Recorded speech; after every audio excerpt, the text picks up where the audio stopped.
Welcome to the Steroids Podcast with your host, Dan the Bodybuilder from Thailand. Boom! Boom! Let's get started here. The Steroids Podcast is brought to you by Ultimate Guide to ROIDS, 109-page ebook by Dan the Bodybuilder from Thailand. Now, for the first time in bodybuilding history, you have someone with no corporate interests and no obligation to please anyone, not walking on eggshells to not offend. Ultimate Guide to ROIDS gives you the information, the whole truth, not a full truth and a half truth, full truth. Ultimate Guide to ROIDS gives you the keys to the Lamborghini, gives you the information, and lets you decide what to do with it. It's a crime this information has been suppressed this long. Now let's get on with the podcast. Hey, welcome to another episode of the Steroids Podcast with your host, Dan the Bodybuilder from Thailand. Okay, let's get into the first question here today. Peter asks, one question, B vitamin, how should I take that, tabs or inject? Okay, so vitamins are important, and vitamins have pretty powerful effects on the body.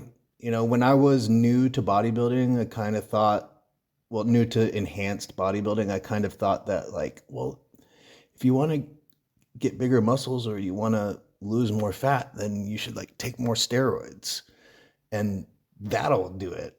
But there are, once you're on a threshold amount of steroids or performance enhancing drugs, rather than just, kicking a dead horse and really, being like, well, I'm just going to abuse this shit. A better way to do it that actually can work better in some situations is to, smartly utilize vitamins and natural supplements. Okay. Because once you're on that threshold amount of gear for for bulking, for cutting, whatever, the amount that you need to be on at that point, rather than just, just really pushing up those doses, if you could do things that, affect different pathways of lipolysis and different pathways of muscle growth. There's a lot of different pathways, a lot of different systems, hormonal systems, signaling systems that can be used. So, we have things like apple cider vinegar, berberine, cinnamon, turmeric. We have B vitamin supplements, injections, vitamin D tablets, injections, etc. And these things all have different things that they do in the body. Things that can influence metabolism. So it's a good idea, at least if you're thinking about okay, well, I want to go this route where I'm adding more stuff to what I'm doing. It's a good idea rather than just looking at the PEDs and just saying okay, well, just slam more. To understand the natural supplements that can hit other pathways, because your anabolic steroid pathway, see, it's already hit pretty hard, with the threshold amount of gear. So if you can hit other metabolic pathways, you can activate them. And those metabolic pathways, can be a lot of times pathways that aren't even, they're not harmful for your health. They're good for your health to activate them, and they'll help you with your goals. So that's what I think about vitamins. I should talk more about vitamins on the podcast. And if people have specific vitamin questions, this is one of the first questions I've ever got. I will talk more about vitamins, But so the B vitamin, the one, what works best is the B vitamin complex. The B1, B6, B12 complex is a pretty good one. There are other types of B vitamins as well that are important to have and that influence metabolism. But just for the effects of what the B vitamins do, one of the things that they do is your red blood cells can't function correctly without them. And then they'll be the wrong size, your red blood cells, if you're not taking the B vitamins. So, if you're a bodybuilder and you're okay, well, what B vitamins should I take? Well, just take one serving of the B vitamin complex tablets per day or capsules per day. if you have the injection and you can take that, take again 1 serving of the injection per week, which will normally be like 10,000 milligrams or IUs. I forgot what it is, but of vitamin B12 with vitamin B6 and B1 at lower dosages. But my favorite vitamin is definitely vitamin D. And the reason for that is because of how powerful it is. You know, vitamin D is a steroid hormone. It's derived from cholesterol, the same as testosterone, estrogen, sex hormones. And it has very potent effects in your body that go from very potent antidepressant effects, very potent insulin sensitivity effects. And if you've never taken like 100,000 IUs of vitamin D in a single dose from tablets, then you won't have noticed this insulin sensitivity effect, because vitamin D is a very powerful insulin sensitizer. But for you to notice it acutely and to be like, whoa, something's different, it's really hard to get that effect on normal doses that, you know, come from tablets. But the injections, you know, are usually between 100,000 to 300,000 IUs per milliliter. And so when you get those, you really feel it. And I mean, taking vitamin D injections can actually cause hypoglycemia. I've had it definitely from vitamin D. So that vitamin D, you know, has that very, you know, whenever you're going to become very sensitive to insulin, your body's not going to have to produce as much insulin anymore in order to get the blood sugar right. So you're going to have less storage hormone on board. So if you're a person who is genetically fat or genetically has a hard time being lean, increasing your insulin sensitivity is how you're going to change your body type, what your body tries to revert to, what your body tries to go back to as soon as you stop fucking with it.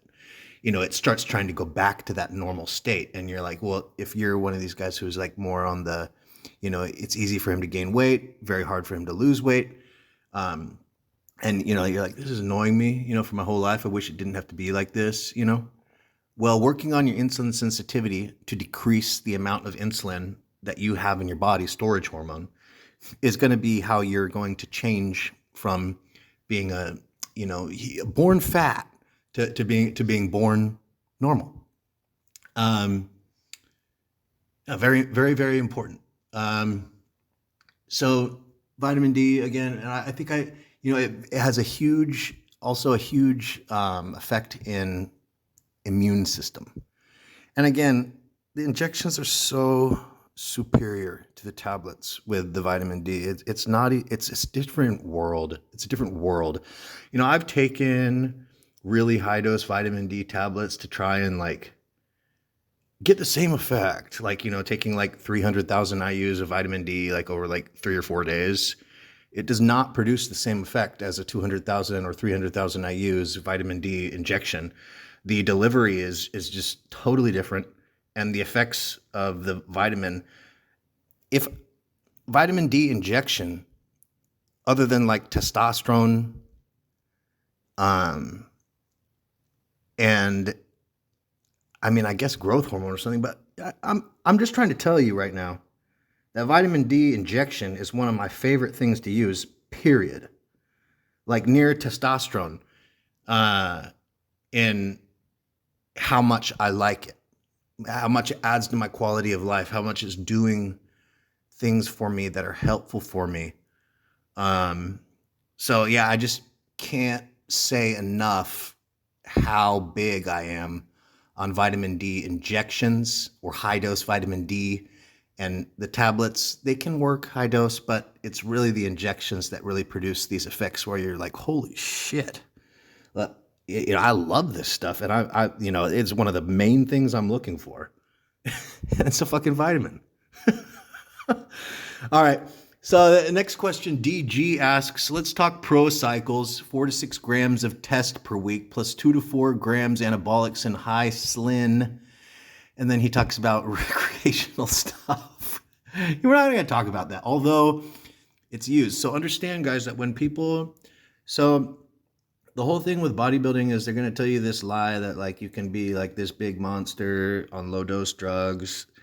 And a lot of you guys probably maybe you haven't listened to me for a long time and like trialed and errored yet. So like maybe you still believe that. But after listening to more of my podcast and experimenting and doing what I talk about on my podcast, then you'll know. Then you'll know that what I'm saying is true. But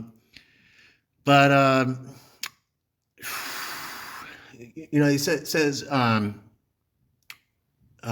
the last thing he says is people need to realize that 2 grams per week is light steroid use for men. It's just funny. I think this is kind of like a joke question, but he's a little bit serious too.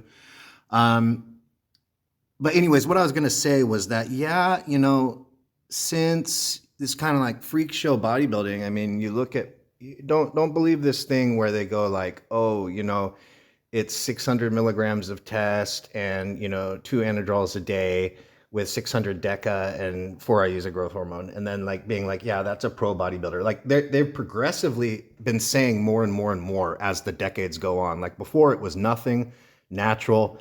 Then it was TRT. Then it was 500 milligrams test. Now it's test deca anadrol medium growth hormone. I mean, and you have this, I bet that like a decent portion of the listeners to this episode, probably like 10%, probably believe that stupid bullshit that came out of Chris Bumstead and his coach's mouth about how he's on 500 tests because he just can't even handle anymore because of his health issues and stuff. Like if you know anything about steroids and you know anything about bodybuilding, you know how just blatantly untrue that is. And the only people, and the people that are saying this, the people that are saying like, oh, Mr. Olympia only takes 500 milligrams of testosterone because he can't handle anything more. Okay, so when this guy DG asks, let's talk pro cycles, 4 to 6 grams test a week, plus 2 to 4 grams anabolics, and he says high slin, and then he says some other recreational stuff, which is going to be to help to reduce like the negative mental, mostly anxiety effects of steroids, because some people who are really abusing steroids hard do feel a need to be on like anti-anxiety medications. Hardcore bodybuilding is, man, shit's dangerous, dude. Shit is so dangerous. So then, you have the other side of the spectrum, which is the guys that do want to, use the cycles like 500 test with 50 milligrams of Winstrol or whatever. And, there's nothing that's actually good. And, I've kind of been through the whole bodybuilding thing myself where like, I started being one of you guys who was like, yeah, 500 tests solo is all I'm using. And then it was 500 tests solo plus tren. And then it was 500 tests plus tren plus orals. That was how my first cycle went. So I've kind of like been through that. And then, over the years, building up higher and higher dosages until, I was getting, near my biggest. And, when you're near your biggest, you're generally not on your lower dosages. It's like whenever you were near your biggest, you were on some of the biggest dosages that you were taking. That's just the way it is. And so there was that. And I think it's just better. So let me talk to you about realistic expectations, because nowadays I've gone back. I'm not using these heavy cycles anymore. I'm not at my biggest ever anymore. Definitely not. I'm still bigger than and stronger than most people that go to the gym. Any gym in the world that I go to, like I'll be one of the strongest and biggest people there. But I've gone down to, for the last 2 years, mostly using between 200 to 600 milligrams of testosterone per week. I've added a little bit of something's in here and there, but nothing that is extreme and going to be, going to be a thing like, oh, well, Dan's not caring about his health. He's doing this bodybuilding thing. And so, he's taking medicines that hurt him. I'm not doing that anymore. Because I did it and I had a lot of fun doing it. But I realized that I don't want to, kill myself with bodybuilding. And, you see all these people dying around you, people bodybuilding influencers and stuff, and you're like, well, I don't want to be one of those. I mean, I almost was one of those. I almost was, like, before everybody started dying. It almost was me with my leg thing in Colombia. So, I've really had a lot of stuff to think about, man. I've really had a lot of stuff to think about. And so now, what I want to talk to you about is realistic expectations. You can do this thing like DGS, let's talk pro cycles, and he talks about these big dosages. He's talking about grams. He's talking about high dosages. And then he says, people need to realize that 2 grams per week is light steroid use for men. Well, for a competitor, it is. For a competitor, it is. And for a high-level competitor, it most certainly is. So that's the game that you're getting into when you do this, okay? And you should be aware, because a lot of people aren't aware. And I mean, even I wasn't aware, even though I did get in to the mega extreme steroid bodybuilding, I got into that. And, but people need to know, because you start on this path, and once you've invested a certain amount of time on that path, it's easier to say, well, I'm just going to keep going because this is what has to be done. Rather than if you haven't, already gone down all that road yet, you might, if you already knew what had to be done in order to, accomplish your goal, you might change your goal and say, you know what? Since I had the full knowledge of what I was going to be getting myself into, taking that kind of really hurting myself with medicine that I'm taking, bodybuilding, maybe if you would have had the full information about what that all was going to entail, and, the kind of dosages that you're going to need to take to, compete and be a pro and everything, maybe you would have chosen a different division. Maybe you would have chosen a different, way of doing the bodybuilding, of competing, or whatever. Maybe you would have just decided that the competing wasn't for you or whatever. But I really think that it's important that people just know the truth, man, so that people can make informed decisions when they're first starting the roids. Instead of this thing where it's like you get more information as you get more involved in it. It's like, okay, well, I'm already halfway down the damn rabbit hole, man. I can't stop now. And so I don't like that, like getting into it dishonestly. And then as you go on, finding out like, I have to make more and more sacrifices on my health and my life, and doing bad things that are going to hurt me. That, my grandmother and my mom would be like, very sad that, I was doing that kind of behavior. I'm not talking about me personally, okay? I'm just talking, I'm imitating what a bodybuilder would have going through his mind, okay, when he was weighing out these things.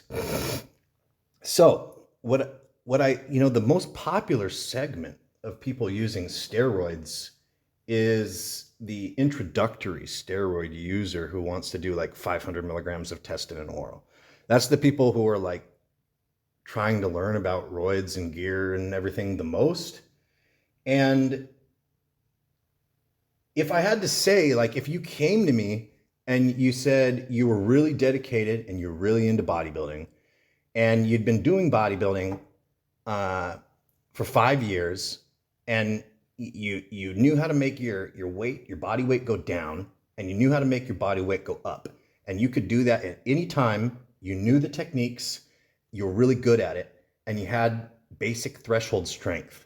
Like you could bench 2 plates for reps. You could squat 3 plates for reps. You could deadlift 4 plates for reps. And then you were saying like, bodybuilding is so important to me, like I want to take steroids, but like, obviously, your health is important to you and everything too. And you found me, and I'm somebody who's experienced. I'm someone who's been there, done that. And you said, if you were in my shoes, Dan, what would you do? And this is what I'd say. I'd say, okay, so you see these really big guys over here? That's a That's a drug thing. Okay. That's what I'd say. Okay. So I would say, look, so when it's really big like that, man, that's a drug thing. But if you want to get like that type of body that is like really, really ripped up, really hard, the normal people like to see it and they think like, wow, now that's an incredible body. And this kind of look, where it's pleasing to the normal people, you can get that body on 500 test and an oral. Okay, so you can get that body on 500 test and an oral. It's possible, and very possible. And this is what I would say. I would say you can go down the path of chemical warfare and doing all the chemicals that you need to turn yourself into a prized bull or whatever, And a lot of people are going to feel a need to do that. I certainly felt a need to do that. But it should be, you should have an idea if you're going to do it. This is another advice that I'd give or another thing that I'd say if somebody asked me, what to do. And I was thinking, well, if I was in your shoes, there's got to be like a set starting and end point if you're going to do this with that extreme kind of bodybuilding medication use, deciding that you want to be a competitor, deciding that you want to be a pro, because these things require hardcore use of medications in order to be able to compete and be competitive against others who are also doing the same thing. And so, if it was me, I would say, okay, well, there's going to be a 5-year span where I'm going to be doing this, okay? And I've got to get everything that I'm going to get done with this hardcore bodybuilding use done in that 5 years. And then it's over, okay? I'm pulling the plug. And I'm not going to be doing the hardcore steroid use anymore, okay? Because if I continue doing that, I've already seen what that does to you, okay? I've already seen that. I've already seen all these guys. I've seen them all die, okay? So there's going to have to be a limit. And, normally the guys that are dying from the steroid use, this is not the guy who's been taking the steroids and abusing them as hard as he can for 5 years. It's not even the guy who's been doing it for 7 years, It's the guys who have been doing it for around 10, 15, 20, 25 years. Once you hit 1 decade on steroids, that's that first marker where it's like, well, you better check yourself up, man, because you might have seriously damaged yourself. And then, at that point, reevaluate. Okay, well, do I want to keep on using these? Do I want to tone down my usage? Do I want to take precautions to slow down what I'm doing? But really, what I believe is that the person going in to that hardcore bodybuilding should go in with a timer and say, I've got to get done in this amount of time what I've got to get done. And if I don't, it's over. I'm pulling the plug because I know and I have observed that you cannot stay on ridiculous, abusive doses of these medications over a long term, years and years and years. It's going to hurt you. It's going to hurt you too much, and it's going to take too much time off your life. So that would be what I would say and what I would do if I was in your shoes. And then what I would say for guys who are like, well, actually, I don't want to do that. I don't want to get involved in that. Because that's another thing is that you got to know that when you are doing like really hardcore bodybuilding, man, it's not like you take 2 shots a week, man. It's like you wake up, you take your shot of steroids, okay? And then you take your shot of growth hormone, and then you take your pills, and then you take your vitamins, and then you fucking, might inject something else, some other like peptide or something, and take more tablets. And then you go to the gym, and then you get home and you inject more growth hormone, and you take insulin, and then you maybe inject some other peptide or something, and you take more tablets, and then you eat. Okay, so it's like when you're doing the hardcore bodybuilding thing, okay, where you're trying to get as big and as strong as you can, it is all day. It is all day. And you're doing this stuff, okay? Because you're turning yourself into a prized bull. Really, that's what you're doing. Turning yourself into the prize bull who wins the fair. He's the biggest bull. Look, we shot him up with the most steroids, okay? That's like something that I always have to be, careful with though, okay? Because we all know from listening to the podcast right now that if you can take as many steroids as you want. And if the training and the diet aren't the way they should be, while as much steroids as you want are being taken, you will not make progress. Okay? So this, when we talk about the prize bull or whatever, it's just a given that has pro level training and he has pro level diet. Okay? That's a given. And then once those givens are fulfilled, then yes, it is how much can you shoot yourself up with? Okay. As far as like a chemical warfare approach, there's no question that taking more steroids doesn't have a greater effect. If someone wants to look at the research, they can look at the research and they can see, yes, that's the case. That's the case. So again, you should, if you don't want to get involved in all that, if you don't want to get involved in all that crap, why don't, I was involved with it for a long time too, which was fun. Okay. So if you don't want to get involved with all that, then I would say to the guy, look, if it was me, take 500 testosterone or 600 testosterone. And then these are the other things that could be acceptable, would be like HCG or Proviron. And a couple IUs of growth hormone could also be acceptable. And honestly, even like 4 or 5 IUs of insulin or something post-workout could also be acceptable, okay? And then when you wanted to do like some like little extra like blasting stuff, well, drop in Winstrol, drop in Anadrol, drop in Primobolan, okay? That's what I would say.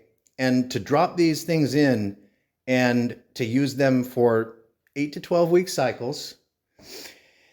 And, doing this, maybe doing 2 of those cycles a year and going between 200 to 600 milligrams of testosterone per year, whatever, you can have that body you can get it dieted down, you can get it super ripped, you can get super hard, you can get it looking real good. And especially if you have mass from, massive abuse of ROIDS and everything, if you've got that mass and you've got that down on your body, you can maintain a lot of that on 200 to 600 milligrams of testosterone. And it kind of wanes and then grows again, and it goes into hibernation mode and comes out again, But you can maintain a good quantity of muscle mass, okay, that doesn't look the way it looks on drugs. It looks nothing the way that it looks on drugs. You just look big and muscular, but it doesn't look like, oh my God, like look at those drug muscles. It doesn't look like that anymore at all when you're not on those high doses or you're not on those anabolics.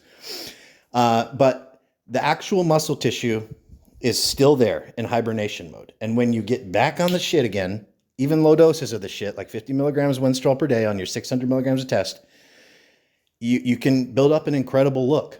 You can really build up an incredible look on that. And bigger than most people are going to be, other than bodybuilders. Everyone's going to be like, you're too big. Okay. And, so you can do some pretty good stuff here is what I'm saying with the ROIDS. You can get some pretty fucking amazing results and have that fucking awesome body, that admirable body.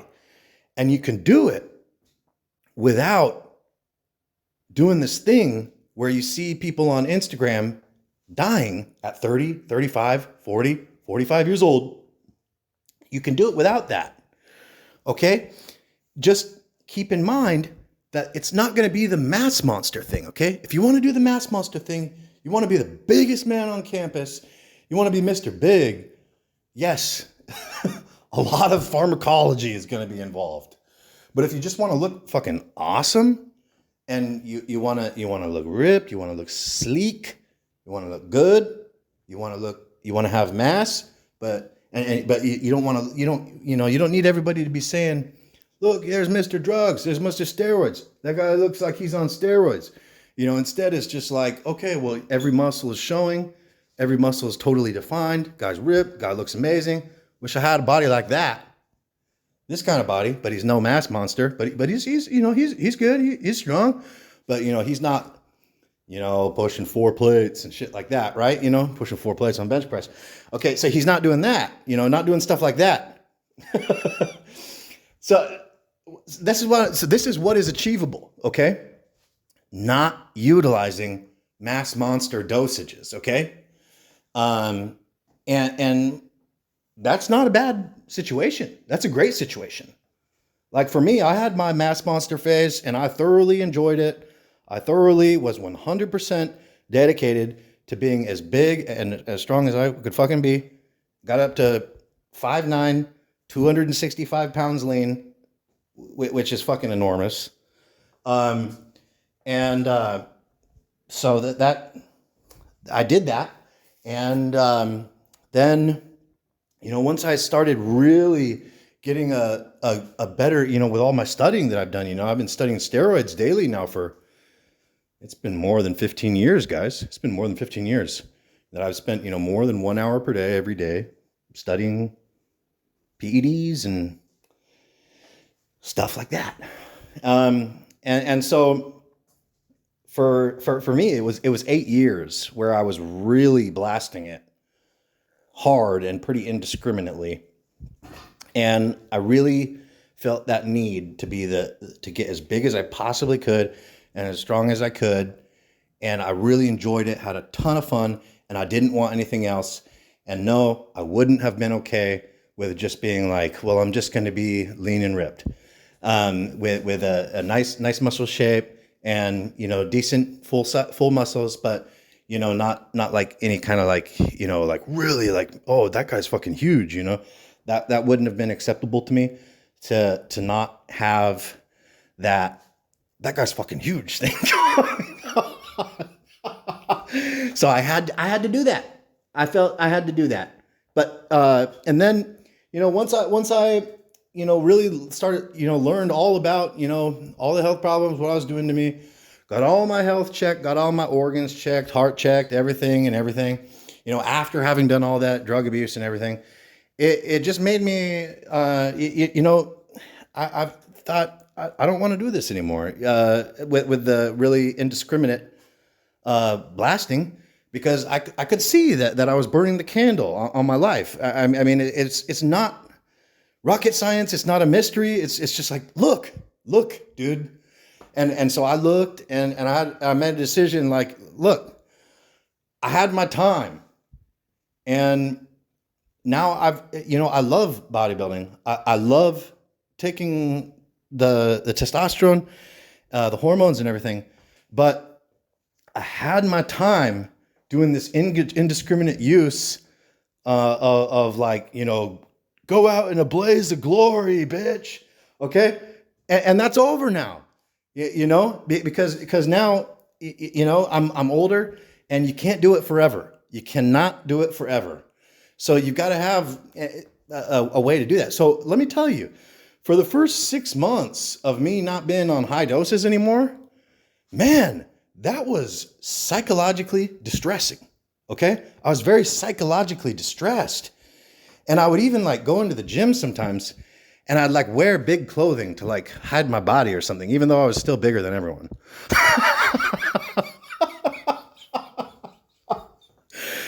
So, but I was distressed because I was like, I don't look like I'm on drugs anymore. I still did, but in my mind I didn't, anyways, it was very interesting experience to go from, 8 years of, really hard doing it to, cooling it down.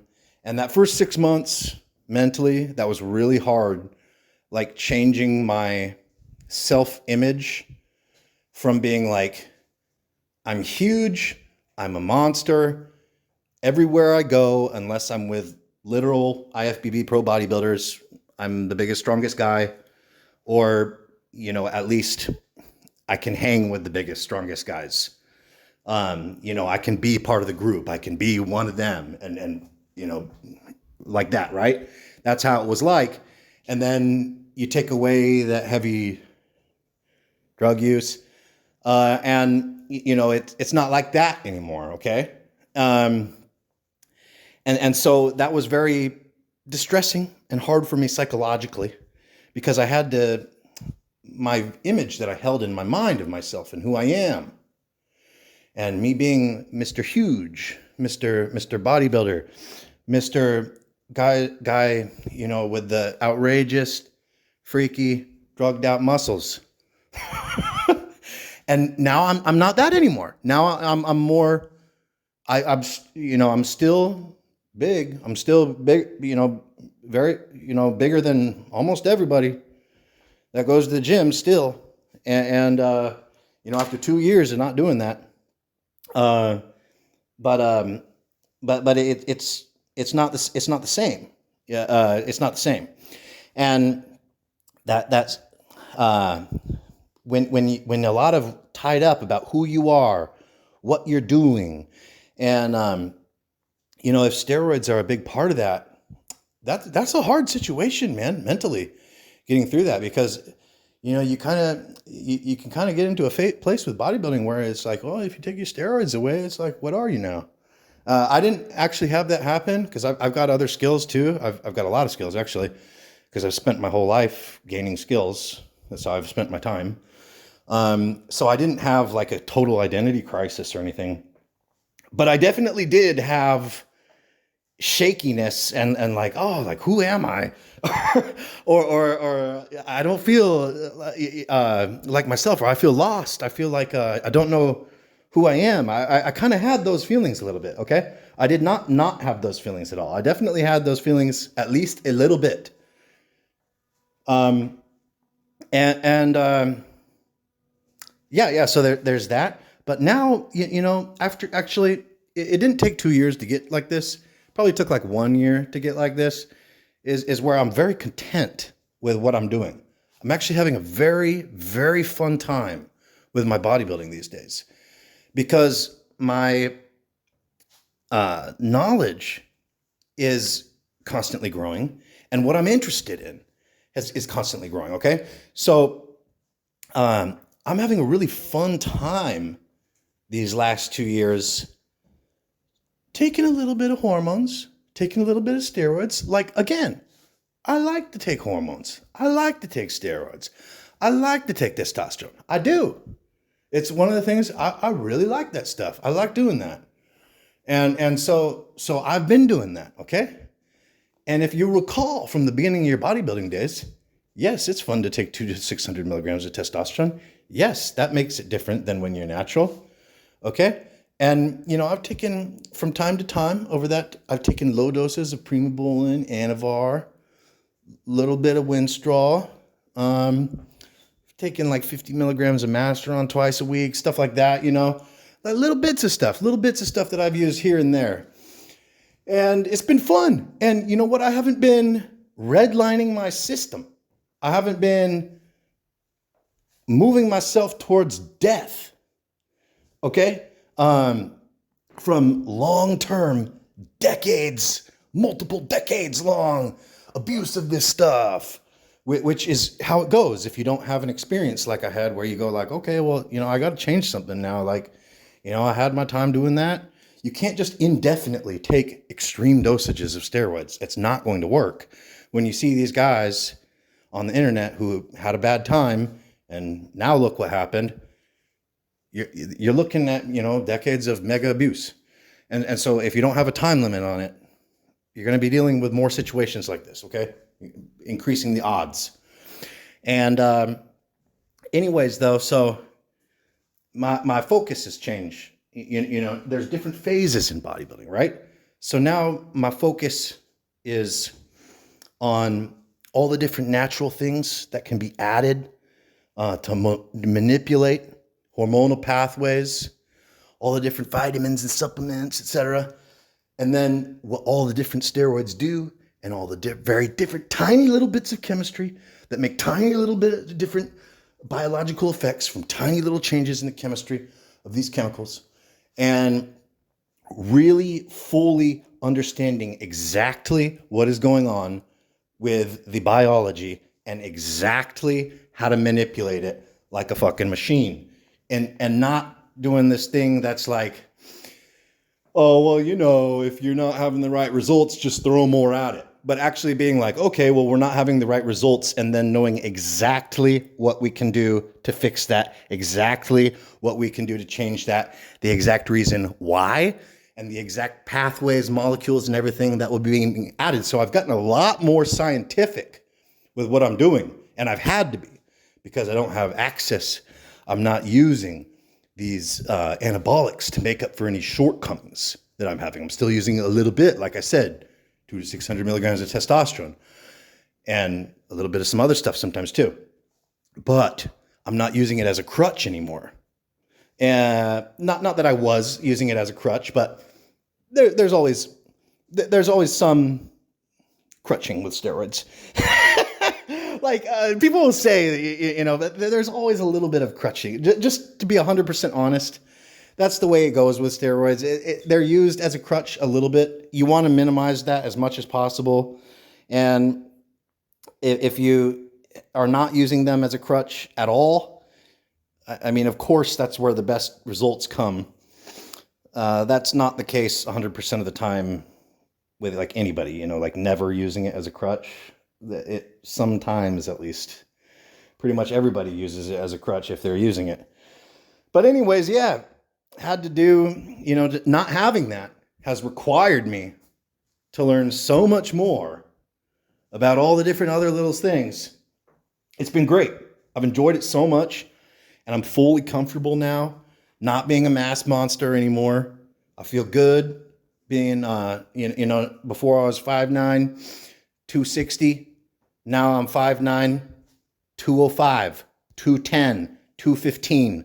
Those are my normal weights that I kind of hover in those weights now. So, and you know, most people, you know, most guys who are 6'3", 6'2", and kind of muscular are like 215, you know, pretty muscular or something like that, right? But I'm 5'9", and I'm still that big. Okay, so by no means am I not bigger than almost everyone that goes to a gym. Okay, except for like, you know, like pros and competitors and stuff, and that's after not being blasting for 2 years. Okay, so it's a good thing for me to talk about my personal stuff sometimes. And then it's also a good thing for me to like talk about like your questions and shit sometimes too. For this one right here, this is a thing that I felt like you guys would benefit from hearing my insights on this.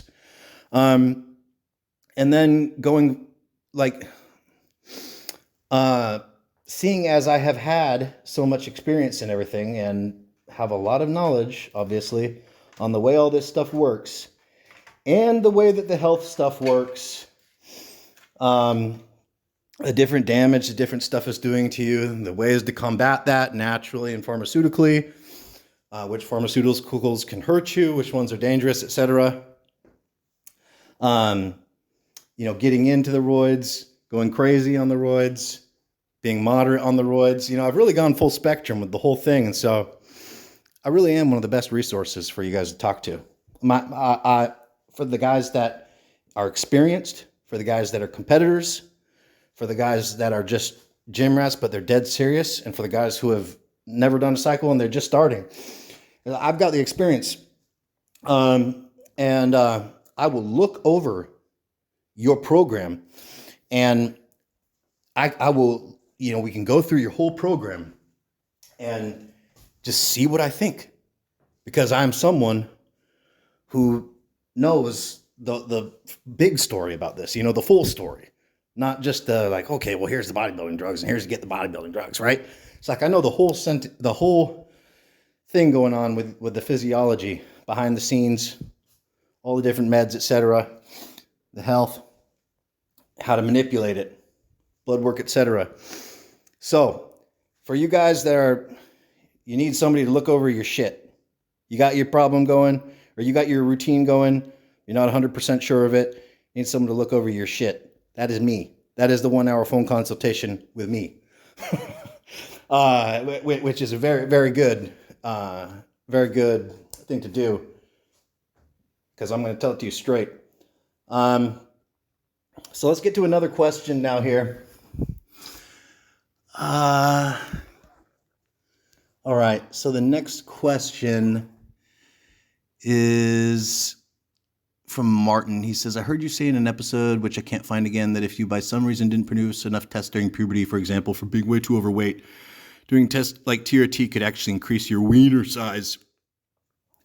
Yeah, if you didn't complete puberty, puberty could be completed by taking testosterone steroids. So here's an example. It's a guy that was listening to my podcast like 3 years ago or 2 years ago or something. He emailed me and sent his picture, and he was like 16 years old, but he looked like a boy who was like 8 years old. And he had a pituitary tumor that was making it so that he couldn't hit puberty. So he was still like a little boy, even though his age was high, which would be very distressing. And he was telling me that like it's his dream to be a bodybuilder or whatever. And when I was a little bit, it's tough sometimes reading some of this stuff, you know, 'cause, you know, you got these guys, you know, it's a really good guy, you know, I really want to see this guy do good. Really see a really pure desire there to, you know, work on something and have some honest work done and get a result. And from a guy in a bad situation who's got a really good attitude. So anyways, I went to Thailand this past year, and because, you know, I've been living in South America and Eastern Europe and the Baltics mostly for the past couple of years, but I went to Thailand, and, you know, what do you know? I'm working out in the gym, and this kid comes up to me and he says, hey, Dan, are you Dan the bodybuilder in Thailand? I'm like, yeah. He says, like, yeah, I emailed you a while ago. And I'm like, whoa, I remember you, man. And it was this kid with the pituitary gland tumor, man. But he had started taking testosterone during those 2 years while I was not there. And he fucking transformed, man. That was wild how much different this guy looked than from the pictures that he sent me. Because he went through puberty, self-induced puberty with testosterone. And that was just the most bizarre thing. So I mean, yeah, he never had puberty. And then he got puberty by, you know, doing testosterone cycles. He was on like 500 milligrams constantly. And so you think his wiener grew? Of course. So if you're in a situation that is the same as this guy, you know, and you never finished puberty or you didn't start puberty or whatever, then yeah, it's going to do that. But if you already finished puberty and you had a full regular natural puberty, your dick is not going to grow, man. But on the other hand, if you do take like steroids and growth hormone for like 5 to 10 years, your dick will grow like 1/4 inch to like 1/2 inch in length. But I'm talking about like 5 to 10 years of hardcore use, okay? So it's like an incredibly inefficient way if you want to make your dick bigger, okay? It's like, wow, you just now took 5 years and you got 1/4 inch. Wow, that was a great use of your time and money and effort. I mean, you probably could have gotten that fucking same results stretching on it, pulling on it for 6 months or something, okay? Or hanging weights from it, man. If you want to do that, PE, male enhancement, steroids, is just, you know, it's laughable. Okay. Next question. Running test E Trenase cycle. This is from John. And just finished some Anadrol. Now doing a small cut to see what the muscle looks like under the fat. Have some Anavar, UGL, hopefully Anavar. Was going to add 20 milligrams to finish blast and then cruise for a while. Listening to old podcast, you said Anavar doesn't do much at 20 milligrams, better at 40. Is it a waste? Should I save it until I get more and can run higher? Or with the trend, will it be enough to make some extra hardening and fullness? Okay, so if you're using Trenbolone, you will not even notice the Anavar. You won't know that it's in there. The Trenbolone will just completely overshadow it.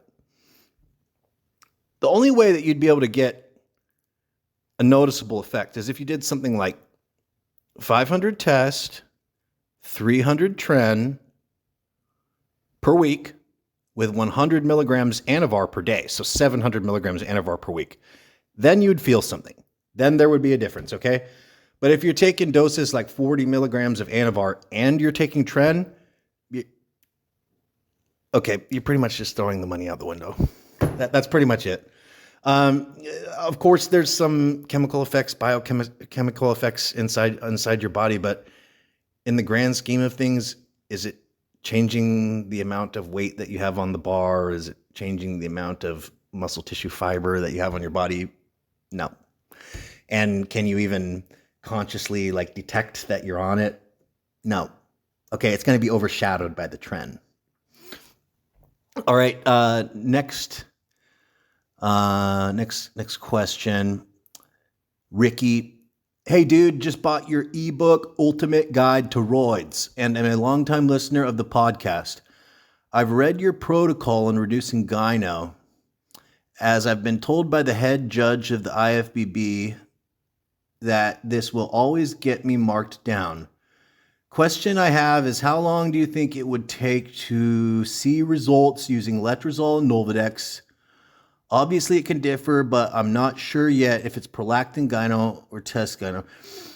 I've used both compounds in the past and did DECA only too.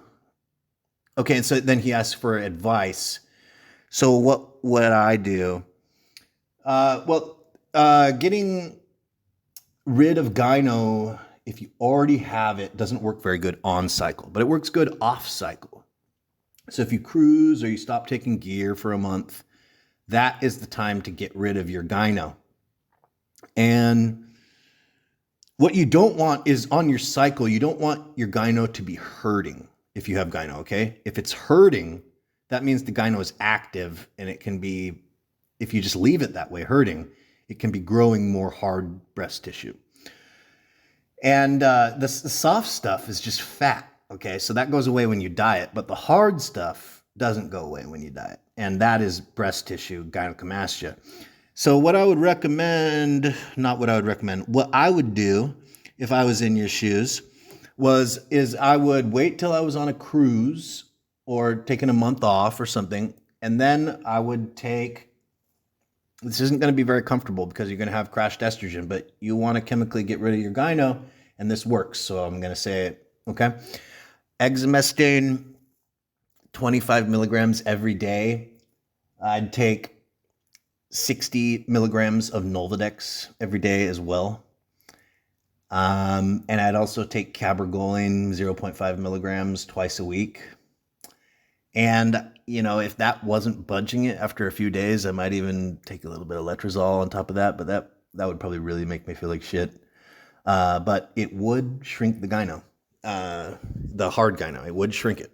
It may not get rid of it if you've got a severe, or if it's moderate or something. I don't, but if it's very small and it's going to have a huge improvement from doing something like this.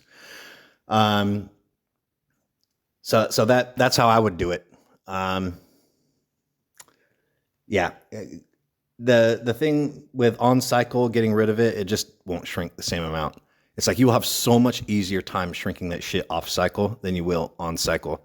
So that's why I say just control it from getting worse on cycle and wait for the off cycle, because then you can actually attack it, and it works to attack it. Okay. Let's go to another question. Okay. Justin asks, hey Dan, just recently started watching your podcasts, and oh man, are they informational.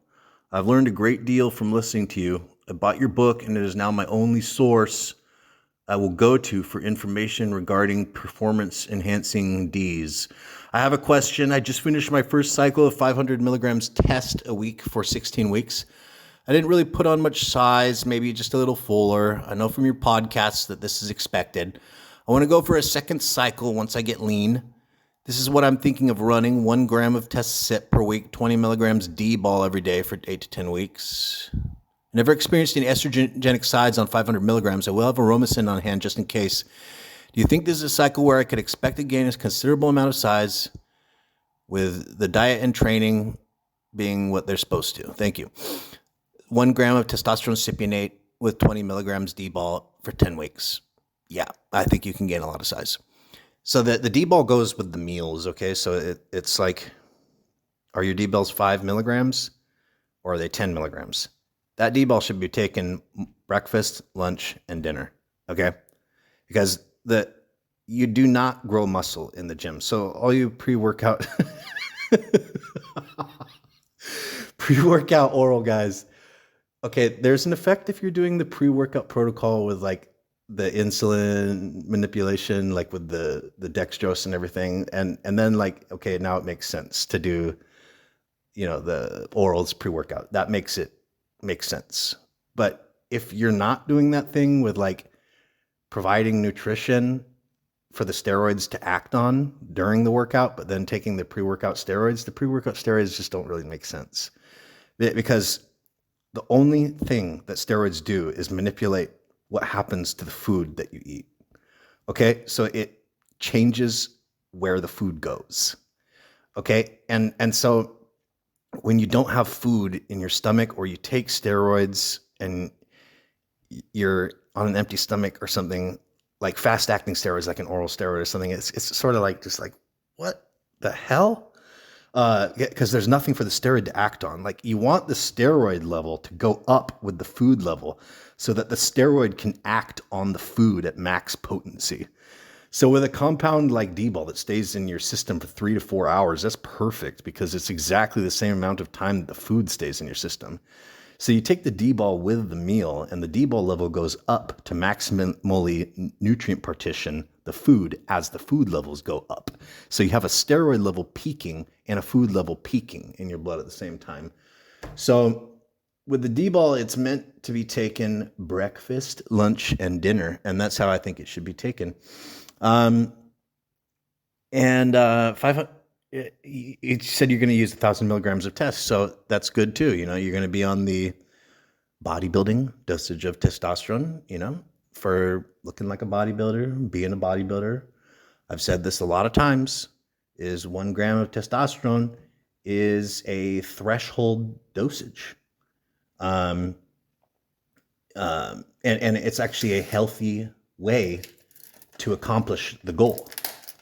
If you're going to be doing other things like keeping the test low and then using all these unhealthy anabolic steroids, which actually directly harm your health, whereas testosterone does not directly harm your health very much, if at all. It's arguable. But these other ones that you guys love to use instead of testosterone, where you're like, low test, high, blah, blah, blah, and you want to use all this other stuff, this does directly hurt your health. So, the people that are saying things like, talking shit on 1 gram of test and being like, oh, you stupid. It's like, man, you guys do not know shit. Like, you guys are doing things so fucking amateur, Like, your style of bodybuilding is so not professional.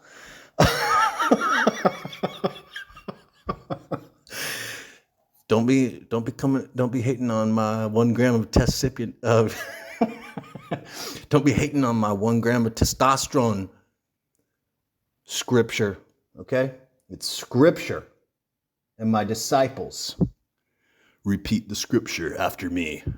1,000 milligrams of testosterone per week is necessary to be a bodybuilder. It is a minimum threshold dosage. Amen. Okay, next question. Okay, Anonymous asks, question for the podcast. What's up, Dan? Love the podcast. I finished every episode in 2 weeks at work. Okay, so that means you're listening to like 12 hours a day. My question is, what is an IU when referring to growth hormone? International unit. 1 IU of growth hormone is 0.333 milligrams, 1/3 of a milligram. Okay, and your next question is how does it compare to milligram per yeah, okay. Yeah, so 1 IU of growth hormone is 1/3 of a milligram. 1 milligram of growth hormone is 3.3 IUs of growth hormone. He says, I'm looking to add HGH in the future, but I want to be as informed as possible. I know it's great for the bodybuilding lifestyle and to stay away from generic HGH. That's about as much as I know about HGH. And funny story, I always play, this is my curse, right before inject. It gets me hyped up. I'm getting your book soon. Thanks in advance, Dan. This is my curse, the beginning of the podcast. Welcome to the official Steroids podcast with your host, Dan the Bodybuilder from Thailand. Yeah!